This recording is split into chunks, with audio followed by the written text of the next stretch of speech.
Hello everyone. So guys, vocabulary जो newspaper वाले vocabulary होते हैं, देखिए यहाँ सबसे पहला लिखा है take stock of the situation.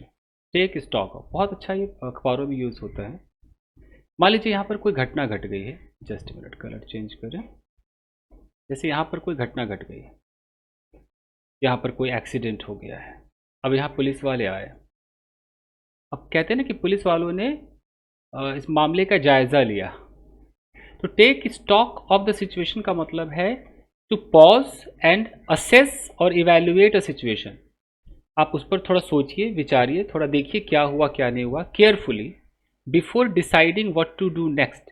आगे क्या करे ना करे, थोड़ा सा उसका जायज़ा लीजिए। तो जायज़ा लेने को, उसको समझने को बोलते take stock of. It often involves reviewing the current circumstances. उसे रिव्यू कीजिए, अंडरस्टैंड कीजिए जो जो अवेलेबल है। यानी कि कोई भी फैसला लेने से पहले आप एक बार उसका जायजा लीजिए, एक बार समझिए उसको। तो take stock of the situation अखबारों में ज्यादा यूज होता है। Example, after the heavy rains, बहुत ज्यादा बारिश हो गई, उसके बाद the rescue team took stock of the situation. तो रेस्क्यू, हमारा रेस्क्यू टीम सब्जेक्ट है, यहाँ पर टुक आया है, वर्ब का सेकेंड फॉर्म आया। तो रेस्क्यू टीम ने जायजा लिया सिचुएशन का before starting the relief operation. यानी कि ऑपरेशन शुरू करने से पहले, रिलीफ ऑपरेशन शुरू करने से पहले उन्होंने पूरे सिचुएशन का जायजा लिया, देखा होगा, परखा होगा, इस तरह। We should take stock of the situation. हमें सिचुएशन का जायजा लेना चाहिए before investing more money into the project. Project में अगर आप ज़्यादा पैसे इन्वेस्ट करते हो तो पहले थोड़ा सिचुएशन को देख लो। तो take stock of, take stock of the situation use होता है आजकल। जैसे बिफोर मेकिंग एनी डिसीजन, कोई फैसला लेने से पहले, let's take stock of the situation. कोई फैसला लेने से पहले चलो स्थिति का अंदाज़ा लगाते हैं, क्या होगा, क्या हुआ होगा, जायज़ा लेते हैं। बना लेंगे आप लोग।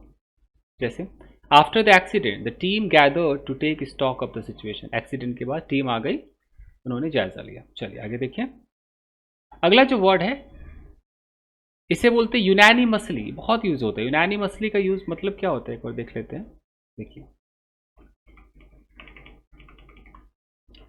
कहने का मतलब है कि चार लोग हैं, मान लेते हैं चार लोग हैं, और चारों लोगों ने एक फैसला किया कि हाँ भाई, तुम चीफ मिनिस्टर बनोगे। यहाँ पर एक आदमी है, तुम बनोगे।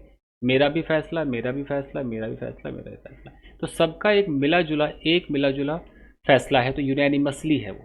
यानी कि यूनानिमस डिसीजन है। इसको अगर मैं एडजेक्टिव बना दूंगा तो यूनानिमस हो जाएगा। तो मैं बोलूँ कि उन्होंने फैसला लिया यूनानिमसली, मतलब सबने मिलकर एकजुट होकर फैसला लिया। तो unanimously means in complete agreement with everyone involved agreeing on something without any opposition।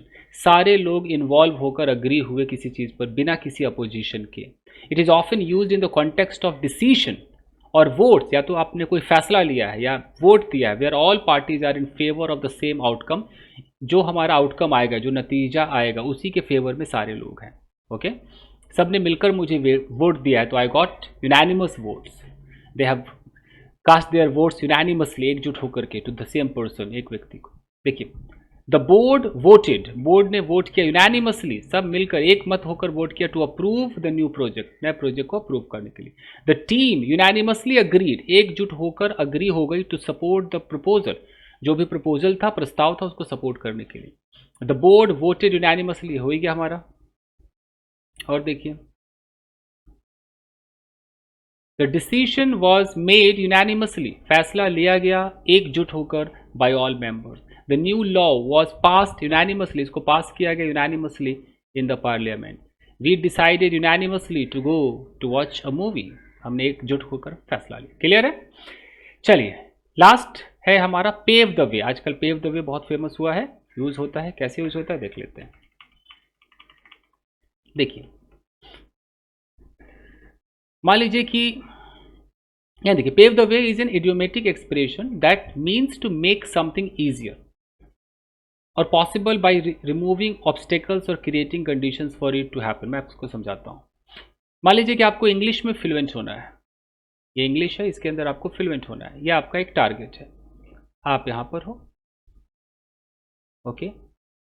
अब आप मान लो कि आप रोज वर्ड्स मीनिंग याद करते हो, हर रोज वर्ड्स मीनिंग याद करते हो, तो ये जो वर्ड्स मीनिंग याद करना है, इस paving the way for your English. तो पेविंग द वे का मतलब है रास्ता बना रहे हैं आपके लिए, रास्ते को एकदम उस पर सीमेंट बालू रखते हुए रास्ता अच्छा कर रहा है कि आप आराम से अपने फ्लुएंसी तक पहुंचे। पेविंग द वे यानी कि रास्ते को सुगम बना देता है, अच्छा कर देता है। तो कैसे यूज होगा? Her hard work paved the way for her promotion, यानी कि एक लड़की है, उसको यहाँ पर प्रमोशन चाहिए, लेकिन उसने बहुत कड़ी मेहनत की, तो इस कड़ी मेहनत में क्या किया? पेव्ड द वे, एक रास्ता तैयार कर दिया उसके लिए यहाँ तक पहुँचने के लिए, यानी कि यहाँ तक पहुँचने के लिए आसान हो गया उसका। तो his her efforts made it easier for her to get promoted, यानी कि आसान कर देना। आप किसी ऐसे काम को कर रहे हो जो आसान कर देता है कुछ पाने के लिए, तो it means that thing is paving the way. The new technology will pave the way for more efficient production, नई टेक्नोलॉजी जो है वो बहुत आसान बना देगी। You know, learning English will pave the way for more job opportunities, जो लोग अंग्रेजी सीखेंगे तो जॉब पाना उनके लिए ईजी हो जाएगा। पेव द वे, तो पेव द वे का आप इस्तेमाल कर सकते हैं गाइज, बहुत अच्छा। बस ये 3 पर्टिकुलर वर्ड्स थे, आई होप कि आपके समझ में आया होगा गाइज। तो थैंक यू वेरी मच, मिलते हैं अगले वीडियो में। वीडियो को लाइक कीजिएगा। Thank you guys.